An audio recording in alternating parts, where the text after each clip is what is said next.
നല്ല മുളകച്ചാറ് കേട്ടോ. നല്ല ടേസ്റ്റി ആയിട്ടുള്ള സാധനമാണ്. ഇതൊക്കെ ചൂടാറാൻ ഞാൻ എടുത്ത് വെച്ചേക്കുന്നത് കേട്ടോ. ഇത് കണ്ടോ, നാരങ്ങ. നമുക്ക് ഈ പിള്ളേർക്ക് പുറത്തോട്ടൊക്കെ കൊടുത്തു വിട്ട് കഴിയുമ്പോൾ ഇതാദ്യം ഉണ്ടാക്കിയതാണ് കേട്ടോ. വെള്ളം പോലെ കുറേ വെള്ളം വെയിറ്റ് കൂടാൻ കണക്കിന് കൊടുത്തു വിട്ടിട്ട് കാര്യമില്ലല്ലോ. അപ്പം ഇങ്ങനെ കൊടുത്തു കഴിഞ്ഞ് കഴിഞ്ഞാൽ അതിൻ്റെ ഗ്രേവി ഒന്നും പുറത്ത് പോകത്തുമില്ല, അടിപൊളിയായിട്ടിരിക്കും കേട്ടോ. ഇത് അടുത്ത് ഉണക്കമാങ്ങ. ഇതിൻ്റെ അകത്ത് മധുരമുള്ള മാങ്ങയുണ്ട് കേട്ടോ. ചനച്ച മാങ്ങ ഉണങ്ങി വെച്ചിട്ടുണ്ടായിരുന്നു, പച്ച മാങ്ങ ഉണ്ടായിരുന്നേ. അപ്പോൾ ഇതാണ് 3 അച്ചാർ കേട്ടോ. ഇതൊന്നും കേടാവത്തുമില്ല കേട്ടോ. വെള്ളമോ എണ്ണയൊക്കെ ഒത്തിരി ഉണ്ടായല്ലേ നമ്മളിത് ഒലിച്ചിറങ്ങുള്ളൂ. അപ്പോൾ അതനുസരിച്ച് നമ്മൾ പാക്ക് ചെയ്യും കേട്ടോ. അപ്പം നമുക്ക് ഇതെങ്ങനെയാണ് ഉണ്ടാക്കുന്നതെന്ന് നോക്കാം കേട്ടോ. ഒരു റെസിപ്പി ഞാൻ 1 by 1 ആയിട്ട് പറഞ്ഞു തരാവേ. ആദ്യം നമ്മൾ നാരങ്ങ ആവി കയറ്റാൻ വയ്ക്കുക കേട്ടോ ചെയ്യുന്നത്. നമ്മൾ ഇത്ര സാധനങ്ങൾ കൊണ്ടാട്ടോ അച്ചാറിടുന്നത്. 3 കൂട്ടം അച്ചാർ വേണം. ഇത് ബജ്ജിമുളക് കേട്ടോ, ബജ്ജിമുളകിൻ്റെ അച്ചാർ. നാരങ്ങ ആവി കയറ്റിയതുണ്ടോ, ഇങ്ങനെ വിണ്ട് വന്ന് ഞാൻ എണ്ണയ്ക്കകത്ത് വഴറ്റുമല്ലേ ഇത് ആവി കയറ്റും കേട്ടോ. ഇതേ പണ്ട് ചെയ്ത പോലെ തന്നെ. പിന്നെ ഇത് മാങ്ങ ഉപ്പിട്ട് തിരുമ്മി ഉണങ്ങി വെച്ചേക്കുന്ന. ഇത് പഴുത്ത മാങ്ങ ഉപ്പും മുളക് പൊടിയും കൂടെ തിരുമ്മി വെച്ചാൽ. അപ്പോൾ ഇത് രണ്ടും കൂടെ മിക്സ് ചെയ്തങ്ങ് കൊടുക്കുക കേട്ടോ. അല്ലെങ്കിൽ പിന്നെ ഇതായിട്ട് ഇവിടെ വെച്ചിരുന്ന് കഴിഞ്ഞ് കഴിഞ്ഞാൽ പിള്ളേർക്ക് ഉപകാരമാകട്ടെ എന്ന് കരുതി രണ്ടുപേരും കൂടെ മിക്സ് ചെയ്ത് ഉണ്ടാക്കിയെടുക്കും കേട്ടോ. അപ്പോൾ ഇത് നമ്മളൊന്ന് വെള്ളത്തിൽ കുതിർത്ത് വയ്ക്കണം കേട്ടോ. ഇത് പ്രശ്നമില്ല, ഇതിപ്പോഴും സോഫ്റ്റായിട്ടായിരിക്കുന്നത്. അപ്പം നമ്മൾ നാച്ചുറൽ ഇൻഗ്രീഡിയൻസായ നമ്മുടെ വിനീഗർ മാത്രമേ ചേർക്കുന്നുള്ളൂ. പിന്നെ വേറെ സിന്തറ്റിക് അല്ലാതെയുള്ള പ്രിസർവേറ്റീവ്സ് ഒന്നും ചേർക്കില്ല കേട്ടോ. പിന്നെ ഒരു തുള്ളി പോലും വെള്ളം ഒഴിക്കത്തില്ല. അതിപ്പോൾ ഉണ്ടാക്കുമ്പോൾ അതൊന്ന് ശ്രദ്ധിച്ചു കഴിഞ്ഞാൽ നമുക്ക് ഒത്തിരി നാൾ കേടാകാതെ, അത് ഫ്രിഡ്ജിൽ വെക്കാതെ, മനസ്സിലായി. ഫ്രിഡ്ജിൽ വെച്ച് കഴിഞ്ഞാൽ അച്ചാറിൻ്റെ ഒക്കെ ടേസ്റ്റ് വേറെ ചൊവയായി പോകും. അത് തന്നെ ടേസ്റ്റ് എന്ന് പറയുമ്പോഴല്ലേ ചൊവയായി പോകും. അപ്പോൾ അതുകൊണ്ട് അല്ലാതെ എങ്ങനെയാണ് ഉണ്ടാക്കി സൂക്ഷിച്ച് വയ്ക്കുന്നതെന്ന് ഞാൻ കാണിക്കാം കേട്ടോ. ഇതെനിക്ക് നമ്മൾ കുറച്ച് ഈന്തപ്പഴം കുരു കളഞ്ഞ് ആവി കയറ്റാൻ വെച്ചിട്ടുണ്ട്. ഇതൊന്ന് ഇത്തിരി വിനാഗിരി കൂട്ടി, നമുക്ക് വിനീഗറില്ലേ അത് കൂട്ടി അരച്ചെടുക്കുന്നത് കേട്ടോ. കടുകൊക്കെ പൊട്ടി നമ്മളിത് നന്നായിട്ട് ചതച്ച് വെച്ചേക്കുന്ന കേട്ടോ. വെളുത്തുള്ളി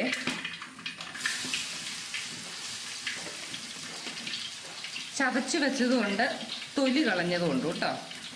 അപ്പോൾ അതും ഒരു പിടുത്ത വിടുവാണേ. പിന്നെ അരിഞ്ഞു വെച്ചേക്കുന്ന ആവശ്യത്തിന് ഇഞ്ചി. ഇതൊന്ന് മൂത്തു. നമുക്ക് പച്ചമുളകോ അല്ലെ വറ്റൽമുളകോ ആഡ് ചെയ്യാം കേട്ടോ. എനിക്ക് വറ്റൽമുളക് ആഡ് ചെയ്യാനാണ് ഇഷ്ടം. ആവശ്യത്തിന് കറിവേപ്പില ഇടുക കേട്ടോ. ഞാൻ കഴുകി എടുത്ത് വെച്ചേക്കുന്ന കറിവേപ്പിലയാണ്, നമ്മുടെ ഇവിടുത്തെ കറിവേപ്പില കേട്ടോ. അതുകൊണ്ട് പിന്നെ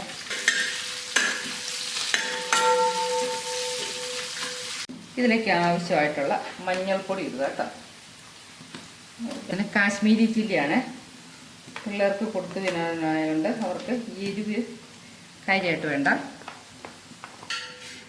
നമ്മളിങ്ങനെ വലിയ ചട്ടി എടുത്താലേ നമുക്ക് ഇളക്കാനായിട്ട് എളുപ്പമാട്ടോ. പൊടിക്കുക കേട്ടോ. നമുക്ക് വാങ്ങാറാവുമ്പോഴും ഇടാം. ഓൾറെഡി ഞാൻ കടുകും ഉലുവയും കൂടെ കുറച്ച് കൂടുതൽ ചൂടാക്കി പൊടിച്ച് വെച്ചിട്ടുണ്ട് കേട്ടോ. ഇത്ര അച്ചാർ ഇടാനുണ്ടായിരുന്നു എനിക്ക്. ഇതൊന്ന് മൂത്തു. അരിഞ്ഞു വെച്ചേക്കുന്ന നാരങ്ങ ഇടുക കേട്ടോ.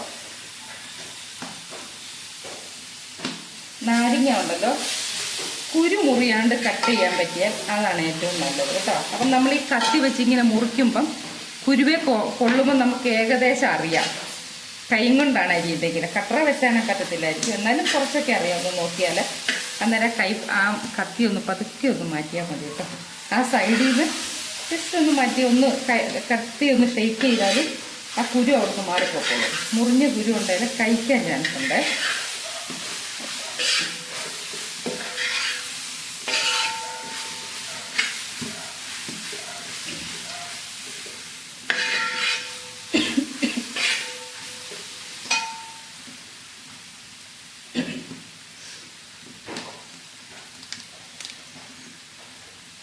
നമ്മൾ ഇതിൻ്റെ അകത്തോട്ടേ ഇതൊന്ന് മിക്സ് ആവാനായിട്ട് ആവശ്യത്തിന് വിനീഗർ. അപ്പോൾ കുറച്ച് വിനീഗർ ഒഴിച്ച് നമ്മൾ ഈന്തപ്പഴം ഒന്ന് സെറ്റ് ചെയ്യണം.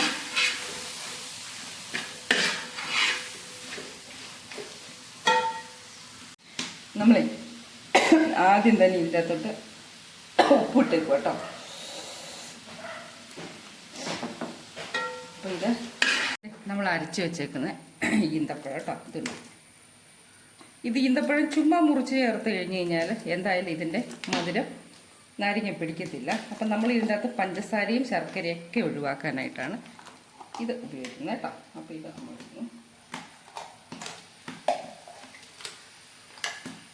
ശരിക്കും കച്ചവടക്കാർക്ക് ഇങ്ങനെ ഉണ്ടാക്കാൻ പറ്റത്തില്ല കേട്ടോ, അല്ലെങ്കിൽ അതുപോലെ പൈസ മേടിക്കണം അവർ.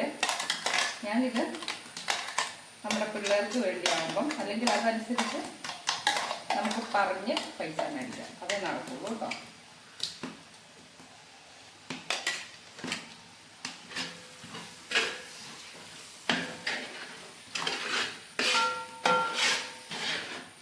ഇത് കുറച്ച് സമയം ഇട്ട് വരട്ടിയെടുക്കണം കേട്ടോ. ഇതിൻ്റെ അകത്ത് ചെറിയൊരു ജലാംശം ഉണ്ടെങ്കിലും നമ്മളത് പോകാൻ പാകത്തിന് വരട്ടിയെടുക്കുക കേട്ടോ. നമ്മുടെ അച്ചാർ ഏകദേശം റെഡിയായി കേട്ടോ. അപ്പം നമ്മൾ പൊടിച്ച് വെച്ചേക്കുന്ന ഉലുവയും പിന്നെ നമ്മുടെ കടുകും ജസ്റ്റ് ഒന്ന്, ഒരുപാട് വേണ്ട, പിന്നെ കുറച്ച് കായം കൂടെ നമ്മൾ മേമ്പൊടി ഇടുന്നു. അതിനിടയ്ക്ക് ഉപ്പൊക്കെ നോക്കി പാകമാക്കിയായിരുന്നു കേട്ടോ ഞാൻ. ഇത്രയേ ഉള്ളൂ. ഇതൊന്ന് ഇളക്കുക. ഇതുണ്ടോ, ഈ സാധനം ഇനിയും കേടാവില്ല എന്ന് കാണുമ്പോൾ തന്നെ മനസ്സിലാവില്ല. എല്ലാം ഇതിൻ്റെ അകത്ത് ഇപ്പം തന്നെ ഇത് കൂട്ടാൻ ശരിക്കും പറഞ്ഞു കഴിഞ്ഞാൽ കേട്ടോ. പിന്നെ നമ്മളൊരു ദിവസം ഒന്ന് അവധി കൊടുക്കുകയാണെങ്കിൽ കുറച്ചുകൂടി ഒന്ന് സോഫ്റ്റായിട്ട് എല്ലാം പിടിക്കും. കാരണം ഓൾറെഡി ഇതിൻ്റെ തൊലിയൊക്കെ ആവിച്ച് വെന്തിരിക്കുന്ന കേട്ടോ, നല്ല സോഫ്റ്റാണ്. ഇതാണ് സംഭവം. വെള്ളമൊന്നും ഒഴിച്ചിട്ടില്ല. അപ്പം ഇത്രയാണ്. അപ്പം ഞാൻ ഈ പാത്രത്തിൽ തന്നെ അടുത്ത അച്ചാറും ഉണ്ടാക്കുന്നത് കേട്ടോ. അപ്പം അങ്ങനെ നമ്മുടെ നാരങ്ങ അച്ചാർ റെഡി. ആ ചട്ടിക്കകത്ത് തന്നെ കേട്ടോ മാങ്ങായി ഇടുന്നത്. അപ്പോൾ ചൂടായ എണ്ണയിലേക്ക് കടുക് ഉലുവയും കൂടെ ഇട്ട് പൊട്ടിക്കുന്നു. നമ്മൾ ഇടിച്ച് ചതച്ച് വെച്ചേക്കുന്ന വെളുത്തുള്ളി, പിന്നെ ഇഞ്ചി, ആവശ്യത്തിന് കറിവേപ്പിലയും കൂടെ കേട്ടോ. ഇതൊന്ന് നമ്മളിതിനാവശ്യത്തിന് മഞ്ഞൾപ്പൊടി ഇടുക കേട്ടോ. ആവശ്യത്തിന് മുളക് പൊടി ഇടുന്നു കേട്ടോ. എല്ലാത്തിൻ്റെ അകത്ത് നമ്മൾ കാശ്മീരി ചില്ലിയാണ് ഉപയോഗിക്കുന്നത്.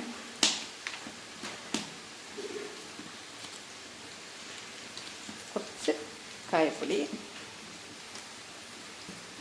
ഇതൊന്ന് നമ്മൾ മൂക്കട്ടെ.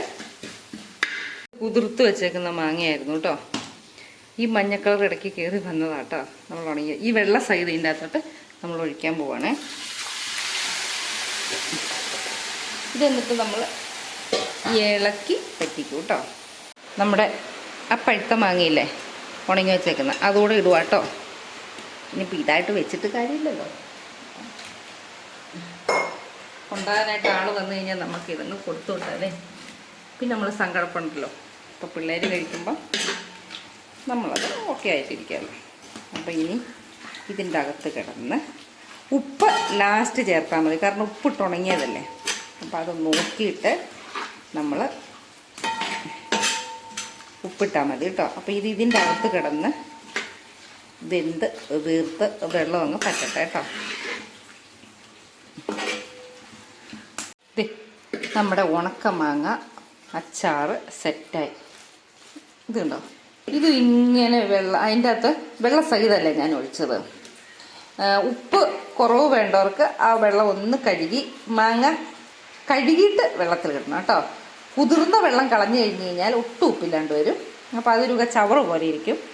അന്നേരം കഴുകിയിട്ട് ഇടണം. ഇല്ലെങ്കിൽ വലിയ ഉപ്പ് ചേർക്കാണ്ടിരുന്നാൽ മതി. ഞാനങ്ങനെ വെള്ളത്തിലിട്ടിട്ട് അത് തന്നെ എടുക്കാം കേട്ടോ. ഇതുണ്ടോ, ഇതിൻ്റെ അകത്ത് പഴുത്ത മാങ്ങയും കൂടെ ഉണ്ട്. അപ്പോൾ ഇത് റെഡിയായി. ഇനിയിപ്പോൾ ഈ ചട്ടിയിൽ തന്നെ ഞാൻ ഇനി മുളക് റെഡിയാക്കുന്നത് കേട്ടോ. നമ്മൾ നാരങ്ങയൊക്കെ ചെയ്ത പോലെ തന്നെ ചതച്ച വെളുത്തുള്ളിയുണ്ട്, അല്ലാത്ത വെളുത്തുള്ളി ഉണ്ട് കേട്ടോ. പിന്നെ ഇഞ്ചി, കറിവേപ്പില. നമ്മൾ ഇത് അത്യാവശ്യം ഒന്ന് മൂത്തു കേട്ടോ. അപ്പം നമ്മളിത് ബജ്ജിമുളകാണ് ഇതിങ്ങനെ അരിഞ്ഞു വെച്ചേക്കുക കേട്ടോ. ചെരിച്ച് വെള്ളമില്ല കേട്ടോ അത്തേല്. പിന്നെ കൂട്ടത്തിൽ ക്ഷയിക്കാവുക കുറച്ച് പച്ചമുളക് നമ്മളിത് രണ്ടും കൂടെ വഴറ്റിയെടുക്കുക കേട്ടോ. ഇതിൻ്റെ വാട്ടർ കണ്ടന്റ് പോകാൻ പാകത്തിന് നമ്മളിത് വഴറ്റിയെടുക്കുന്നു കേട്ടോ.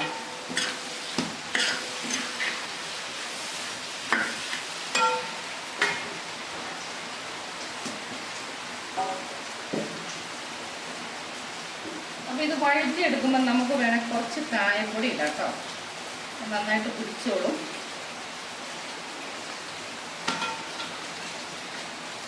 കുറച്ച് ഉപ്പൂടെ ആഡ് ചെയ്യുകയാണ്. ഇനി ഇത് കുറച്ചേറെ സമയം ഇളക്കേണ്ട വരും. വാടി അതിൻ്റെ വെള്ളം പറ്റണം. മുളകിലുള്ള വെള്ളം കേട്ടോ. മുളക് അത്യാവശ്യം ഒന്ന് അതിൻ്റെ വാട്ടർ കണ്ടൻ്റൊക്കെ ഒന്ന് പോയിട്ടുണ്ട്. പുറത്ത് നല്ല മഴ കേട്ടോ. ഞാൻ ഇതിൽ കൂടുതൽ ഓളിയെ കൂട്ടിക്കഴിഞ്ഞ് കഴിഞ്ഞാൽ നിങ്ങളൊക്കെ ചെവി കുത്തിയിരിക്കേണ്ടി വരും. അപ്പം നമ്മൾ ആവശ്യത്തിന് മഞ്ഞൾപ്പൊടി ഇടുന്നു, മുളക് പൊടി, കാശ്മീരി ചില്ലി കേട്ടോ. അല്ലെങ്കിൽ ഇതിന് എരി കാണും കേട്ടോ, കാരണം മറ്റേ മുളക് ഇട്ടിട്ടുണ്ടല്ലോ. ഇട്ടായിരുന്നേ, അതിൻ്റെ ഫ്ലേവർ എല്ലാത്തിലും പിടിച്ചോട്ടെ എന്ന് കരുതി കേട്ടോ. പിന്നെ നമുക്ക് ആവശ്യത്തിന് ഉപ്പ് നോക്കിയിട്ട് ബാക്കി ഇട്ടാൽ മതി കേട്ടോ. അപ്പോൾ ഇത് നമ്മൾ ഒന്ന് ഇതിൻ്റെ അകത്ത് കിടന്ന് മിക്സ് ചെയ്യുക കേട്ടോ.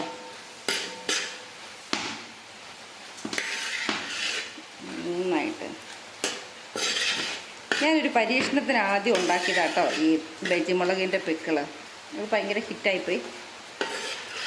എന്ന് പോയാലും പിള്ളേർക്ക് ഇതാണ് വേണ്ടത്. നിങ്ങൾ ഉണ്ടാക്കിയിട്ടില്ലാത്തൊരു പ്രാവശ്യം ഇതിങ്ങനെ ഉണ്ടാക്കും കേട്ടോ. ഭയങ്കര ടേസ്റ്റും ഭയങ്കര എന്നാ പറയണേ, ഒന്ന് കഴിച്ച് കഴിഞ്ഞാൽ പിന്നെ അത് മറക്കൂല കേട്ടോ ആ ടേസ്റ്റ്. ഇതിലേക്ക് ആവശ്യത്തിന് വിനാഗിരി ഒഴിക്കുന്നു കേട്ടോ. അപ്പം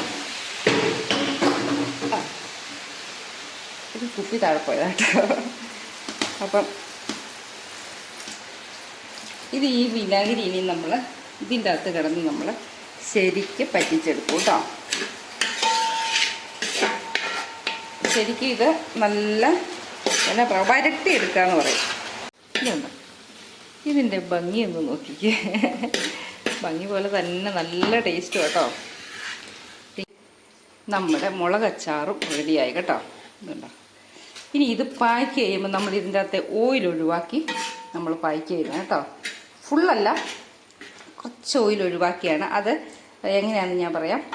ഇതൊരൽപ്പം ഈ ചട്ടി ഇങ്ങനെ അങ്ങ് ചെരിച്ച് വെച്ച് കഴിയുമ്പം ഓയിൽ ഊർന്ന് ഒരു സൈഡിലായിട്ട് കൂടിക്കിടക്കും കേട്ടോ. അപ്പോൾ എന്നിട്ട് നമ്മൾ ഇവിടെയാണ് ഓയിൽ കൂടിക്കിടക്കുന്നതെങ്കിൽ നമ്മൾ ഇവിടുന്ന് ഇങ്ങനെ കോരി നിറയ്ക്കും. അങ്ങനെയാണ് ചെയ്യുന്നത്. ഇതിൻ്റെ അകത്ത് ഇച്ചിരി ഓയിലില്ലെങ്കിൽ, എണ്ണ ഇല്ലെങ്കിൽ ഇത് വരണ്ട് വരാൻ പാടാം കേട്ടോ. അപ്പോൾ ഇത് വരണ്ട് ഇതിൻ്റെ വെള്ളമയം മാറണ്ട, അതിനാണ് ഇച്ചിരി എണ്ണ കൂടുതൽ ഒഴിക്കുന്നത്. അപ്പോൾ ഇത് ആർക്കെങ്കിലും ഒക്കെ അച്ചാർ കൊടുത്തു കൊണ്ടുവന്നിട്ടുണ്ടെങ്കിൽ ഈ അച്ചാറൊക്കെ ഒന്ന് ഉണ്ടാക്കി നോക്കൂ കേട്ടോ. നല്ല ടേസ്റ്റിയാണ്, കുറേ നാൾ കേടാകാതിരിക്കും കേട്ടോ. അപ്പം ഞാനിത് ഒറ്റ ദിവസം ഉണ്ടാക്കിയതാട്ടോ. അതാ ഒറ്റ വീഡിയോ ആയിട്ട് ഞാൻ എഡിറ്റ് ചെയ്ത് കാണിക്കുന്നത് കേട്ടോ. അപ്പോൾ ഇനി മറ്റൊരു ദിവസം അടുത്ത വീഡിയോ ആയിട്ട് കാണാം കേട്ടോ. അതുവരെ ടാറ്റാ.